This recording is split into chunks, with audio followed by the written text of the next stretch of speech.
Hello and welcome to LG's step-by-step guide on cleaning after every wash. Each time you finish washing a load of laundry, there are a few things you should clean to keep your washing machine running smoothly. It is best to always remove your laundry from the drum as soon as a washing cycle is complete.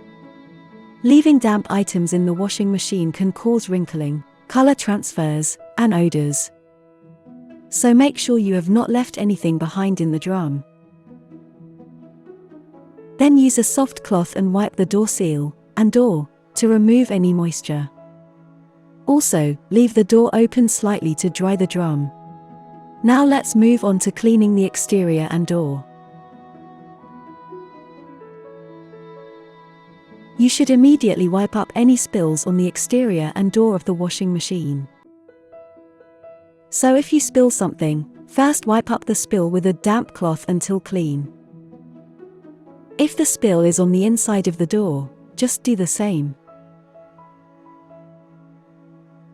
Then wipe the same area again with a dry cloth.